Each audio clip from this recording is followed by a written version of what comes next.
Puji Tuhan, waktu saya udah ngalamin ini semua, saya bersyukur, saya pikir Tuhan lebih baik jangan pulang ke dunia, kata saya gitu ya.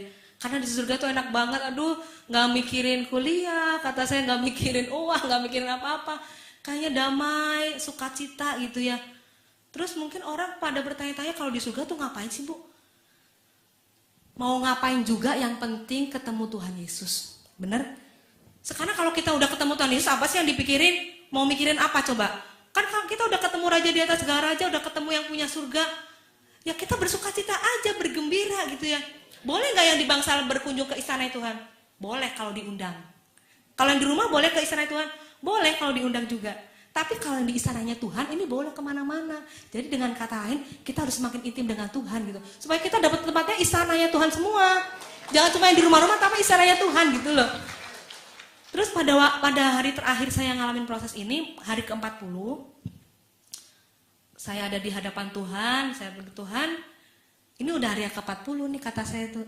Berarti besok saya udah boleh makan lagi, ngomong gitu ya.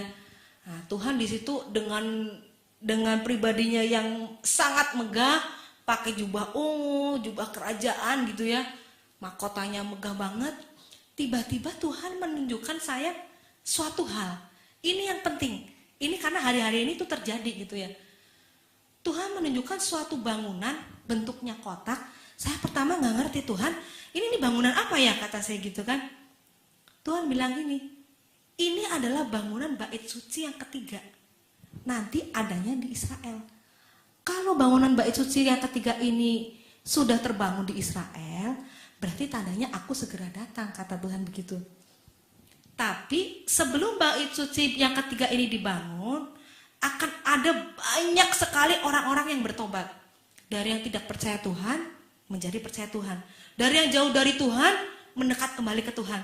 Tapi jangan sampai yang udah dekat ke Tuhan, jadi jauh dari Tuhan. Makanya di firman Tuhan ada, jangan sampai yang terdahulu menjadi yang terkemudian jadi yang terdahulu. Jangan sampai kita mau kalah gitu ya.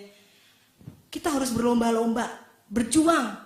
Supaya kita bertahan sampai akhir hidup kita, itu bukan hanya dapat bangsal, rumah, tapi kita boleh masuk ke istananya Tuhan. Berjuang gitu ya. Jadi banyak sekali sebelum bait suci yang ketiga ini dibangun, banyak sekali orang yang nanti yang bertobat gitu ya. Dan ketika bait suci terbangun, saya lihat sendiri Tuhan memperlihatkan ada banyak kekacauan tuh yang di dunia gitu ya.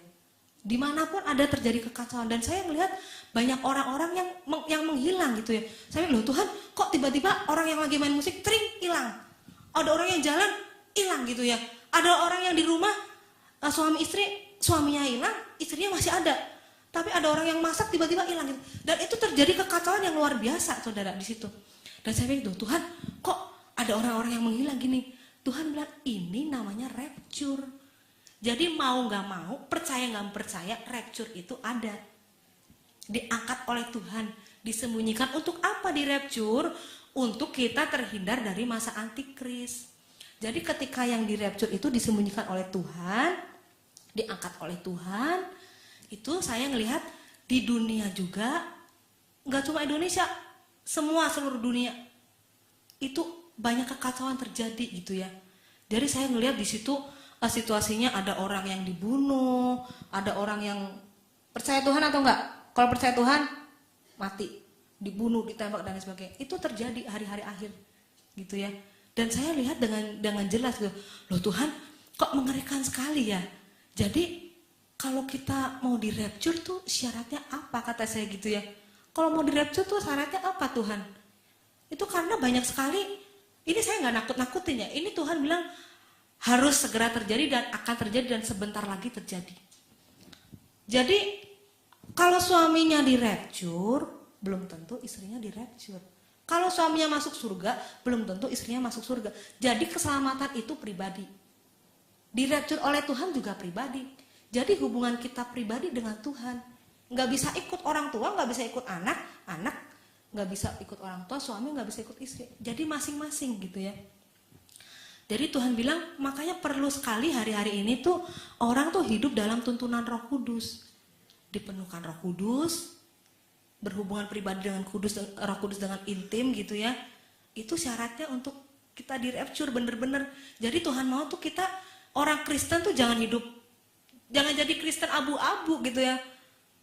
Semangat enggak, dekat enggak, jauh enggak, ya tengah-tengah aja deh. Kalau ada orang ikut doa, kalau ada orang doa ikut doa. Ada orang yang enggak berbuat ini, misalnya enggak puasa ikut enggak puasa. Ada orang yang misalnya enggak perpuluhan ikut enggak perpuluhan. Ada orang yang misalnya yuk kita latihan musik yuk buat menyembah Tuhan di gereja, ikut-ikutan. Jangan. Tuhan enggak senang orang yang ikut-ikutan.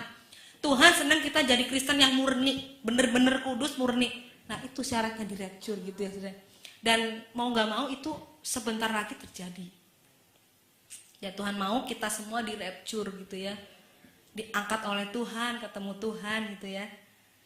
Dan puji Tuhan ketika saya udah melihat ini semua, Tuhan cuma bilang ya sampaikan aja ke anak-anak Tuhan bahwa surga dan neraka itu ada. Bukan cuma tugas saya, tugas saudara juga yang udah dengar. Kalau saudara udah dengar berarti saudara juga bertugas untuk menyampaikan kabar baik ini kepada semua orang gitu ya. Supaya apa? Supaya Tuhan tuh segera datang.